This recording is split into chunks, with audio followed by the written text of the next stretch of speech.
Every day, Americans are bombarded with headlines about how their government is spying on, regulating, or downright seizing their property. As a result, more and more people are finding ways to revolt. Say we are now seeing the beginning of the American Revolution version 2.0.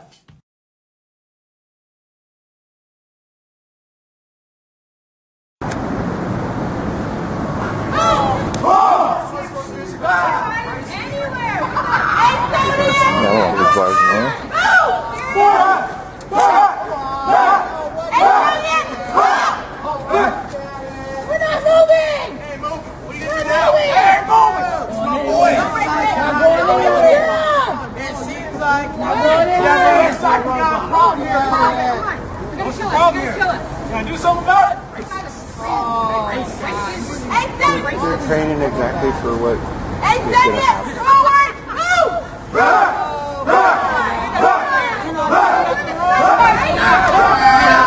I'm a sorry citizen. I refuse to recognize you guys. I refuse to recognize you.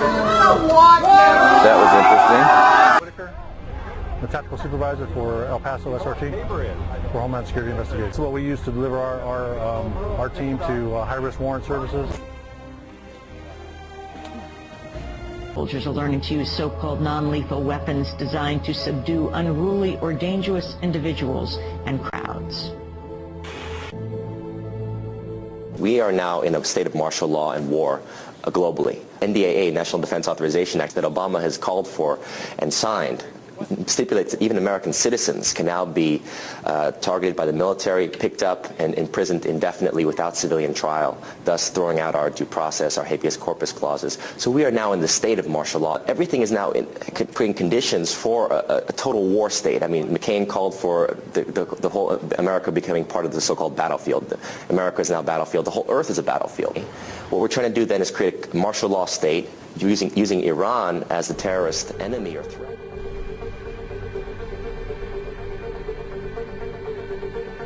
Now to a controversial bill resurfacing in Congress.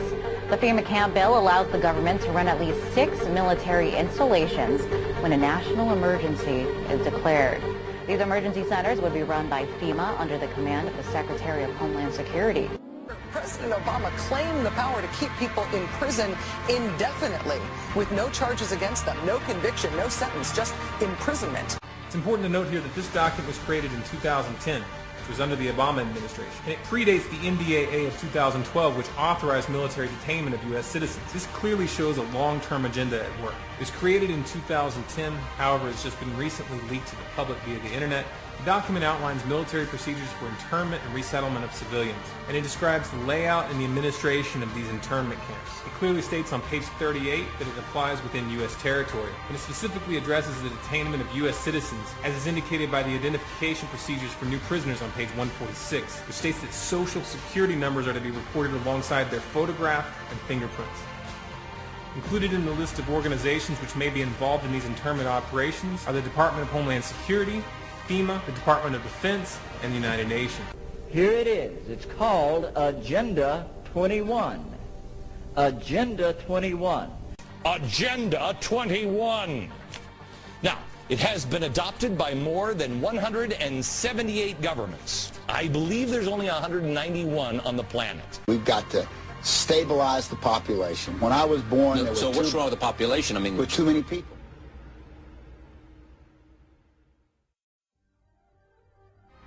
Thank you, Laura.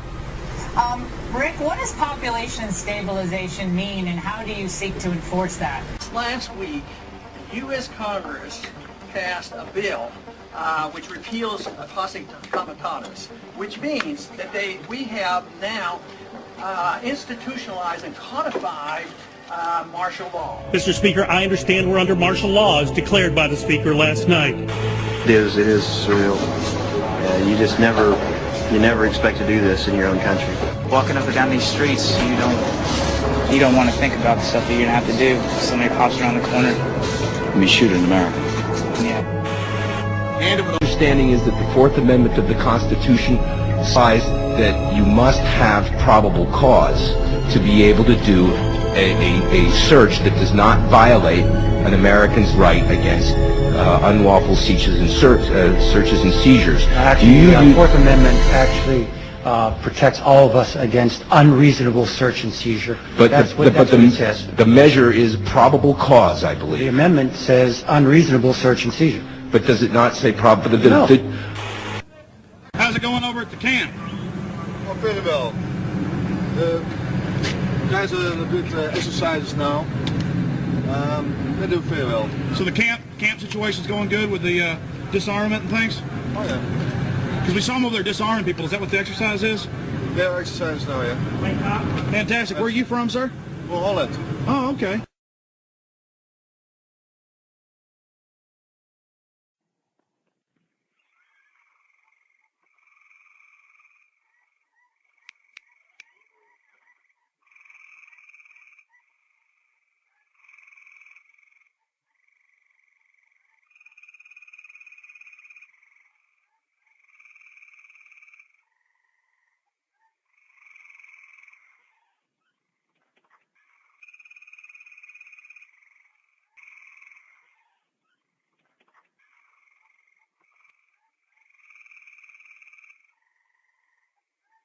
Thousands of troops are in Southern California tonight taking part in an international exercise known as Dawn Blitz, with much of it involving amphibious landings. But as 10 News military reporter Bob Lawrence shows us, there was also something seldom seen at Camp Pendleton: tanks.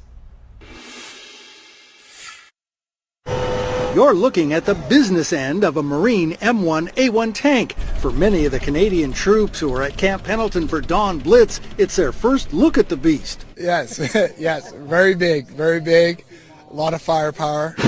Seen here test firing in Afghanistan, they're a game changer in a combat zone. Both French, Canadian, and New Zealand troops are being given an introduction. When you start working with us, hey, we attract a lot of bullets. An introduction that included climbing on and inside, but the goal is to learn how to work with them. In this makeshift combat town, the international troops are there to secure it, I'm going to need you guys to push into here. with backup from Marine tank crews. Though coalition troops were in Afghanistan together, they didn't really work with one another.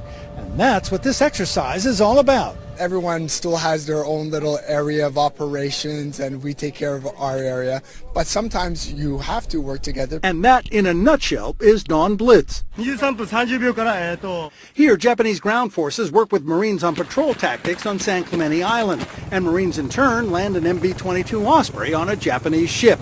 Canadian forces seen here take part in room-clearing exercises, the point being start building that relationship with the NATO forces as well as other countries around the world, so we can say, hey, this is what we have, this is what you guys have, let's start working together. The approach is simple: crawl, walk, then run. This scenario will get more intense as the exercise continues. Bob Lawrence, 10 News, Camp Pendleton. And a massive amphibious landing at Pendleton's Red Beach is also planned next week as part of this exercise. I wrote that because there's a bunch of articles that have come out. It started with Rex 84, and it's turned into a bunch of manuals and a bunch of executive orders that put in place martial law. And the military likes to perform war games, so that's why we're seeing military on the streets practicing. They are actually practicing. The tanks that we see on the streets and the National Guard patrolling neighborhoods and the practices that they're doing with our local police department, this is all in preparation for martial law, so that when they do actually lock down the country, they've got everything secured. People that don't run in these circles and to whom this information is new, Suzanne, they love to say that we're all conspiracy tinfoil hat wearing nuts because we still live in a republic. But I think what we're starting to see, for anybody who is objective at all, is we're seeing a totalitarian system now unveil itself. And ever since essentially 9/11 happened, it's been more and more of these draconian measures that are leading us right down the road to martial law. What do you think will be the cause of the declaration of martial law? Will it be a financial collapse or something altogether different? We've seen a lot of false flags. What do you think would be the cause of martial law? Well, I had written an article earlier this week from a U.S. Marine informant and also a Deutsche Bank informant. And In 2008, we should have collapsed. We should have gone the way of Greece. The only reason why we didn't was because the global elite and the banking cartels put it off on the Eurozone and collapsed the Eurozone in order to gain sovereign debt. Sovereign debt is when you actually own the physical land. You don't just own the buildings. You don't just own the people and the money. They're extracting wealth so that the only thing that the governments will have left to give them is the actual land that they own. While they're doing this, they're amassing this wealth in order to redirect it toward martial law endeavor, and not just in America, but globally. They want to lock down every country and force us into global governance, eventually force us into a global reserve currency that is like the Bancor that the IMF has been pushing. So in 2008, when Hank Paulson went to the Congress and said that they had to bail out the banks for $700 billion or martial law would be declared, they weren't lying. They went ahead and passed that, and they gave this money to the Chinese. But the Chinese, since then, have been backing their currency, their fiat currency, in gold. And China's been doing this, India's been doing this, and Russia's been doing this. Out of an overseas military mission, but this is Coconut Grove. We saw like flashes and shooting, and they like the Black Hawk had like a Gatling gun in the front, and you could hear it open up and fire off in the middle of the night. But witnesses say the training soared in the skies over Coconut Grove. Over the simulation so real, unknowing witnesses blew up social media. Similar training lit up the skies over Brickell last year. This time it happened near Miami City Hall. Yep, that's the view outside my window.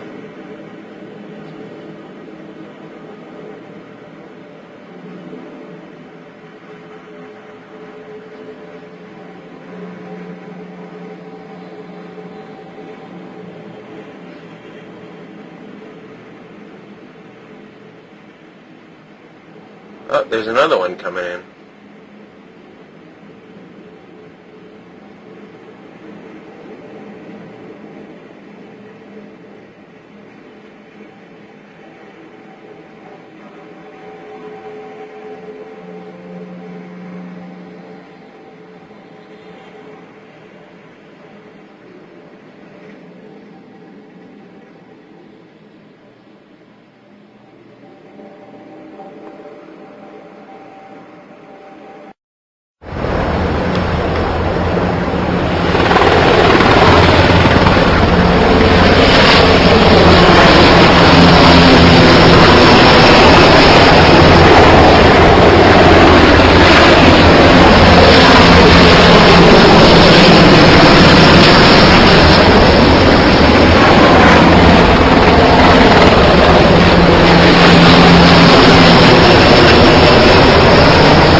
trust.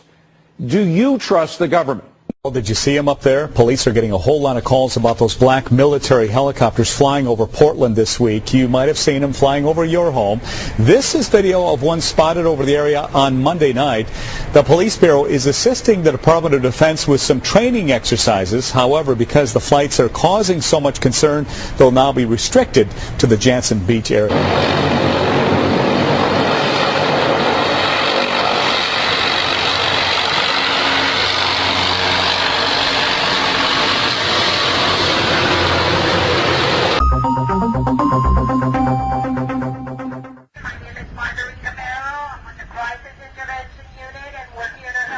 This exercise is put together by the Southeast Regional Domestic Security Task Force. These exercises are taking place from Palm Beach all the way to Monroe County to bring together a unified command system from federal, state, and local agencies if a major incident should occur. And it's to test our capabilities of all hazards with an emphasis on terrorist activity. These drills are meant to do a few things. One, to have a controlled response, good communication between the various agencies, and then testing the equipment.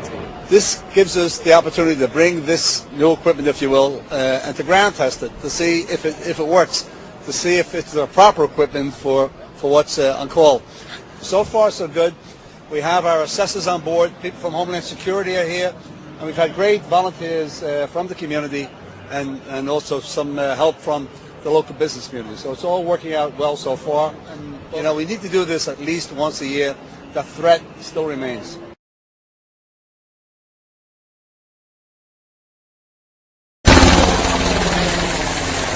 Well, you couldn't see it, but you sure could hear it last night in the skies over Boston. Low-flying helicopters causing a real scare for some people. The 19th Susan Tran is in Boston tonight. Susan, what exactly was happening here?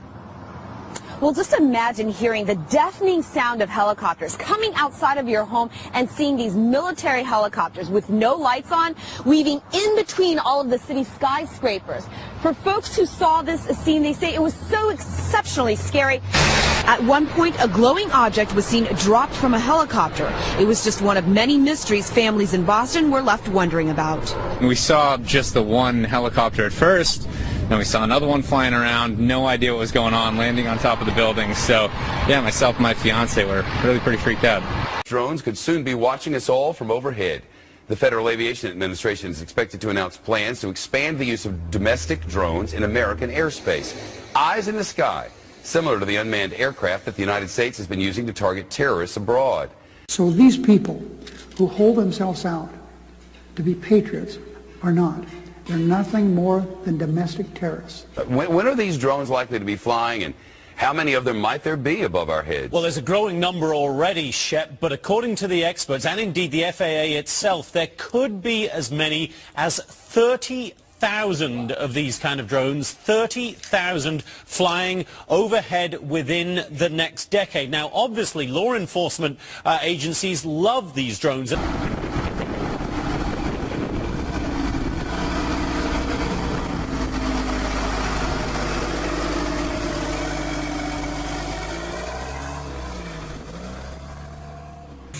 So what do you think they need this for? Covina Special Response Team. Did you guys just paint this? Or did they? Oh, you guys, this company didn't? Someone else did. We just received it installed. Oh, wow. Crazy. UN. Coming out of Alabama. UN trucks. Not sure what the hell is going on with this, or why we got UN trucks coming out of Alabama, or at least they're Alabama truckers. No identification on them, just UN. Bill, I come from a way of life in the military where you don't buy weapons that you don't intend to use. Why would you? And if you look at what the Department of Homeland Security has been purchasing over the last year, it comes out to like 1.6 billion rounds of ammunition, more than 7,000 fully automatic assault weapons, 2,700 MRAP-type vehicles, and now drones. Those are instruments of war. Department of Homeland Security's, who are they going to fight a war against? How do you answer that? I don't know. That's a good question. So these people who hold themselves out to be patriots are not. They're nothing more than domestic terrorists. Every nation in every region now has a decision to make. Either you are with us or you are with the terrorists.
Is it far-fetched to imagine that these UN peacekeeping forces would be used against American citizens?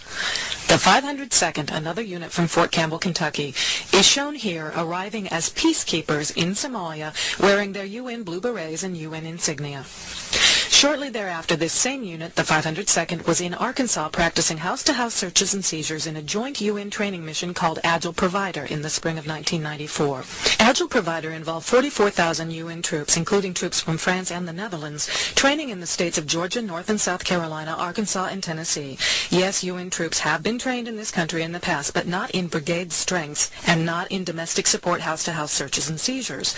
Many of our congressmen deny that UN troops are being trained in this country at all. But as you can see in these clips from Fort Chaffee, Arkansas, Germans were training here last spring. Das ist die Frage 1660, die da. UN training has become so widespread that many of the newspapers around the country have had at least one. Here in Dallas-Fort Worth, Texas, riding down 183, we've got armored UN vehicles. Army forces, National Guard, blocking roads in California and marching around, basically commanding the public. This is what a slow-motion martial law scenario looks like, and I want to explain something. It isn't that martial law is coming.